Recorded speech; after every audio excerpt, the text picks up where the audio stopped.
বিসমিল্লাহির রহমানির রহিম নাহমাদুহু ওয়া নুসাল্লি আলাইহি রাসূলিহিল কারীম আম্মা বাদ। দেশে এবং বিদেশে যে যেখান থেকে আমার এই সংক্ষিপ্ত আলোচনা শুনছেন প্রত্যেকের প্রতি আমি সবিনয় অভিনন্দন এবং প্রেমময় ভালোবাসা সেই সঙ্গে জানাচ্ছি সকল মুমিন মুসলমানদেরকে, নরনারীদেরকে আমি আসসালামু আলাইকুম, সকলকে জানাচ্ছি আসসালামু আলাইকুম ওয়া রাহমাতুল্লাহি ওয়া বারাকাতুহু। আশা রাখি আপনি বা আপনারা প্রত্যেকেই নিজ নিজ অবস্থান থেকে ভালো আছেন, সুস্থ আছেন। মাওলা পাকের দরবারে, মুনিবের দরবারে সে ফরিয়াদ করছি। আপনারা অনেকে দেখেছেন সম্প্রতি আমার উপরে যে একটা অমানবিক নির্যাতন এবং বিশেষ করে আমাকে মানসিকভাবে টর্চারিং করেছে দেশে বিদেশে, আমাকে নিয়ে যে ষড়যন্ত্র এবং আমার বিরুদ্ধে যে ষড়যন্ত্র সৃষ্টি করেছে সেগুলি আপনারা দেখেছেন। আমার ইউটিউবের মধ্যে আমার কিছু ছবি ছাড়া হয়েছে, যে ছবির মধ্যে কিছু মেয়েদের সাথে আমার সম্পর্ক এই ধরনের কথা অপপ্রচার করেছিলেন।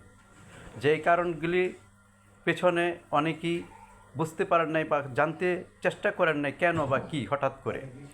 বিগত 30 বছর ধরে বাংলাদেশ থেকে বিভিন্ন বহির্বিশ্বের বিভিন্ন অঞ্চলে আমি ইসলামের অমীয় বাণী, তরিকতের বাণীগুলি আমি প্রচার করে এসেছি। আমার পীর ও মুর্শিদ কাবলা যুগ শ্রেষ্ঠ সুফি সাদিক ইমাম আহলে সুন্নাত মুফতি আজম গাজী সৈয়দনা মোহাম্মদ আবু তাহের রহমানপুরী, আল্লামা শেরে বাংলা হুজুর কাবলা, আল্লামা হরমুজুল্লাহ শাহিদা সাহেব, যিনি সিলেট আলিয়া মাদ্রাসার প্রতিষ্ঠাতা অধ্যক্ষ ছিলেন, আল্লামা আবেদ শাহ মাদানী রহমতুল্লাহ আলাই, এই সমস্ত বুজুর্গানে দ্বীন ইসলাম প্রচার করেছেন আমি মুফতি আজম রহমানপুরী, তারই সুতো শাহজাদা। কথা হচ্ছে, আমি বিগত কয়েক বছর পূর্বে, অর্থাৎ খুব সম্ভবত 2023 সালে আমি বলেছিলাম যে চুক্তি করে ওয়াজ করা সম্পূর্ণ কোরআন এবং সুন্নাহ বিরোধী। চুক্তি করে ওয়াজ করলে আল্লাহ এবং রাসূলের দর্শন পাওয়া যাবে না। চুক্তি করে ওয়াজ করলে মানুষকে কখনো হেদায়েতপ্রাপ্ত করতে পারবে না। চুক্তি করে ওয়াজ করলে কোনো মানুষ হেদায়েতপ্রাপ্ত হবে না। চুক্তি করে ওয়াজ করলে কোনো মানুষ সঠিক পথে আসবে না। চুক্তি করেছে এমন কোনো ইতিহাস কোরআন এবং সুন্নাহ আলোকে দেখাতে পারবে না। আমি নাম ধরে ধরে বলেছিলাম, আলাউদ্দিন জিলাপি, এরপরে হচ্ছে মুফতি গিয়াসউদ্দিন তাহিরি, আবু সুফিয়ান আল কাদরি, এই সমস্ত ব্যক্তিদের বা তাদের অনুষঙ্গী যারা, অর্থাৎ এক কথায় যারা চুক্তি করে তাদের নাম ধরে ধরে আমি বলেছিলাম যে তাদের কারণে ইসলামের সুন্নিয়তের তরিকতের ক্ষতি হচ্ছে। কারণ আগের যে পূর্বের যে আকাবির ছিলেন তারা কখনো চুক্তি করে নাই, তবে তারা চুক্তি করেছেন আল্লাহ এবং রাসূল সাল্লাল্লাহু তাআলা আলাইহি সাল্লামের সঙ্গে। তারা আহলে বায়াত পাক পাঞ্জাতন আউলিয়া কেরামের সাথে চুক্তি করেছেন। তারা আল্লাহর সাথে যে চুক্তি করেছেন সেটা হচ্ছে একটাই, সে হচ্ছে ইসলামের অমীয় বাণী পৌঁছে দেওয়া, বেদিনকে দিনে আনা, হক পথ এবং হককে প্রতিষ্ঠিত করা তাদের লক্ষ্য এবং উদ্দেশ্য ছিল। সেই উদ্দেশ্য তারা বাস্তবায়িত করেছিল, কিন্তু সেই বাস্তবায়নটাকে আজকে পদধলিত করার চেষ্টা করেছে এবং শুধু চেষ্টা করছে না, তারা অটোমেটিকলিভাবে তাদের অর্থাৎ পূর্বের যে আকাবাইর ছিলেন, রাহেবার ছিলেন, তাদের আদর্শকে ধারণ না করে, বুকে ধারণ না করে এর বিপরীত অবস্থান করেছে। সুন্নিয়তের নাম মুখোশ ধারণ করে, ইসলামের মুখোশ ধারণ করে। আপনারা অনেকেই ওয়াহাবিদেরকে, তাবলিগকে, জামাতকে, হেফাজতকে অর্থাৎ কওমি ঘরানা তাদেরকে গালিগালাজ করেন, যেটা অত্যন্ত নিন্দনীয় কাজ। গালিগালাজ করে ইসলাম কখনো প্রতিষ্ঠিত হয় নাই।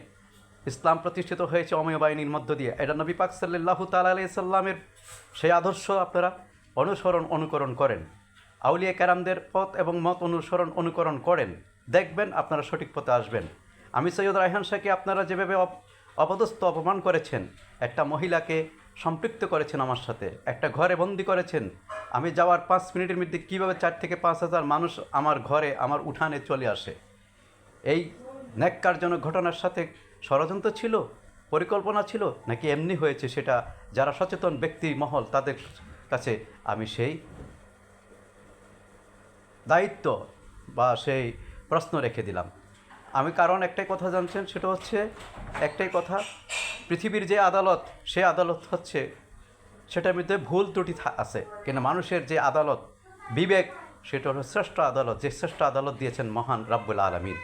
সেই শ্রেষ্ঠ আদালত বিবেক থেকে চিন্তা করে দেখেন, আমি যে কথাগুলি পূর্বে এবং বর্তমানে বলেছি, এই কথার সাথে, পূর্বের বক্তব্যের সাথে বর্তমান বক্তব্য ঠিক আছে কি না। যদি ঠিক থাকে তাহলে অবশ্যই আপনারা আমার জন্য দোয়া করবেন।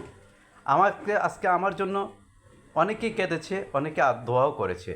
কিন্তু কথা হচ্ছে যারা আজকে ইসলামের ধোয়াই দিয়ে, তরিকতের ধোয়াই দিয়ে, সুন্নিয়তের ধোয়াই দিয়ে আমাকে একটা ঘরের মধ্যে বন্দি করে আজকে আমাকে যেভাবে মানসিকভাবে টর্চারিং করেছে, করে নাই শুধু, তারা আমার ছবি ইউটিউব চ্যানেলে ছেড়ে দিয়েছে বিভিন্ন নোংরা কথাবার্তা বলে।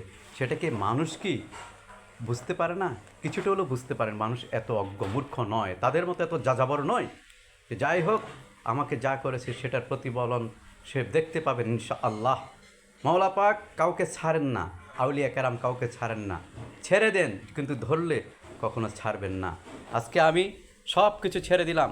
আমি হামলা করি নাই, মামলা করি নাই, হামলা করি নাই, মামলাও তাদের বিরুদ্ধে করি নাই। আমি করেছি একটাই, আমি মুনিবের দরবারে, যেই মুনিব আমার শ্রেষ্ঠ মালিক ইহকাল পরকালে, সে আল্লাহর কাছে আমি সব কিছু সমর্পণ দিয়ে দিছি।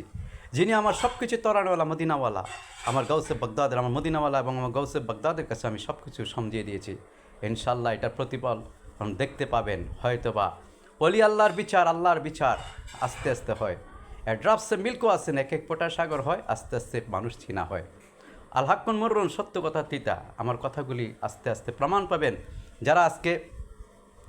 যারা আজকে আমাকে এই কাজগুলি, আমার বিরুদ্ধে এই কাজ ষড়যন্ত্র করেছে, তারাই একদিন ইনশাআল্লাহ তাদের আসল মুখোশ উন্মোচিত হবে আপনাদের মাধ্যমেই। আপনাদের মাধ্যমে তাদের আসল মুখোশ উন্মোচন হবে, আপনারা সেই বিশ্বাস রাখবেন। আমার কথায় আলোচনায় ভুল ত্রুটি হলে ক্ষমা দৃষ্টিকোণ থেকে দেখবেন। আরেকটা কথা শেষবার মতো বলে দিচ্ছি, সেটা হলো যারা চুক্তি করে ওয়াজ করে, মাহফিল করে, ওই সমস্ত মোল্লা এবং মৌলবীদেরকে আপনারা আনবেন না। কারণ তাদের দ্বারা ইসলামের সর্বশ্রেষ্ঠ ক্ষতি হচ্ছে, তাদের দ্বারা ইসলামের সর্বশ্রেষ্ঠ উপকার হচ্ছে এমন দলিল নাই, এমন প্রমাণ নাই। তবে তাদের দ্বারা ইসলামের সবচেয়ে বেশি ক্ষতি হচ্ছে ওই সুন্নি নামধারী মুনাফিকদের কারণে। আল্লাহ যেন তাদেরকে হেদায়েত করুন, আমিন। আমার আলোচনায় কোনো ধরনের ভুল ত্রুটি থাকলে, ভাষাগত ভুল ত্রুটি থাকলে কষ্ট পেয়ে থেকে ক্ষমা দৃষ্টিকোণ থেকে দেখবেন। ভালোবাসা রইল। আসসালামু আলাইকুম।